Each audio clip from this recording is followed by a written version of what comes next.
The following story has been brought to you by StoriesToInspire.org. True, Maisa, I heard this from my wife. A neighbor came over and told it to us.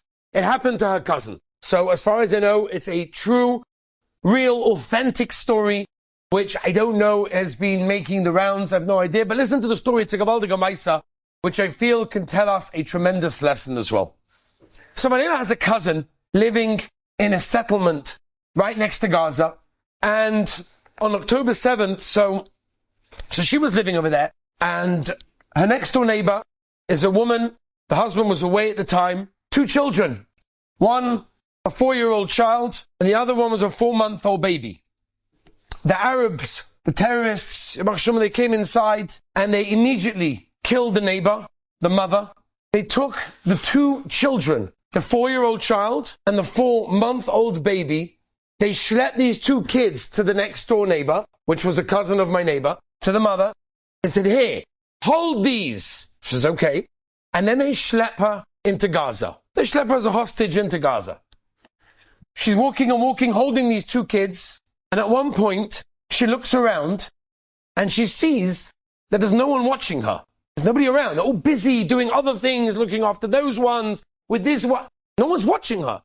So she looks and she says, maybe this is my opportunity. So she's holding a 4-year-old child, a 4-month-old baby, and she starts to walk towards the border. That's open. She walks towards the border, waiting, I'm sure, that someone's going to stop her, but nobody stops her. And she walks and she walks and she walks for 4 hours.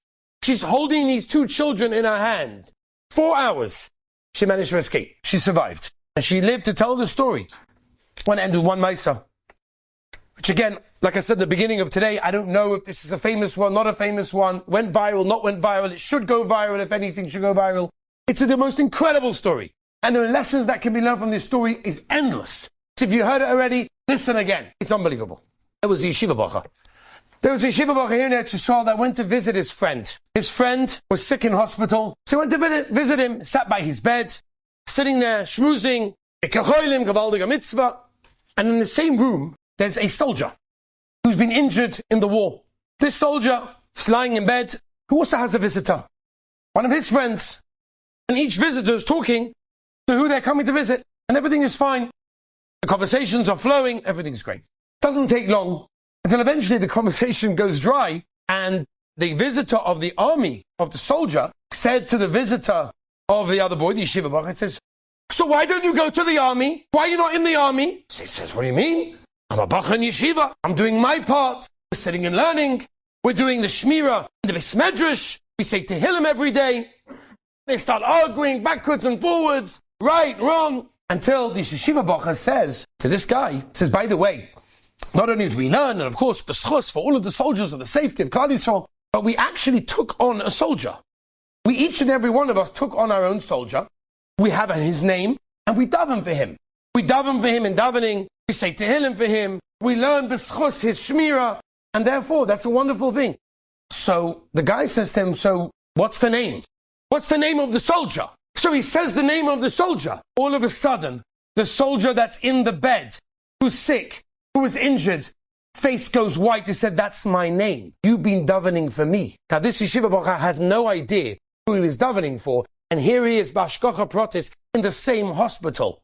So that's good ammunition for the visitor of the soldier. He says, "So you're davening for him and he's injured in bed. What's the pshat?"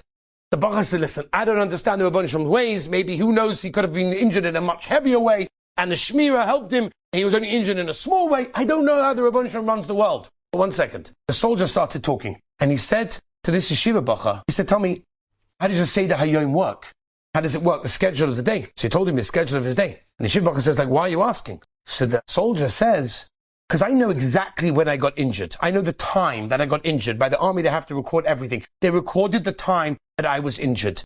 I was injured at 4:30 p.m. 4:30 in the afternoon, I got injured. That's when my injury occurred.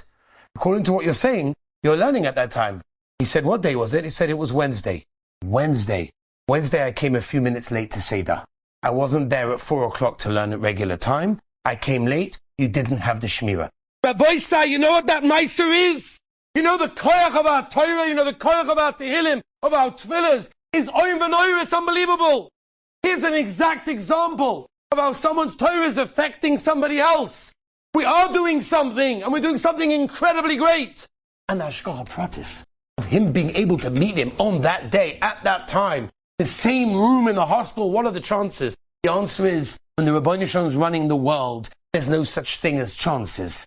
Everything is Hashgacha Pratis. Everything is preordained. Enjoyed this story? Come again. Bring a friend. StoriesToInspire.org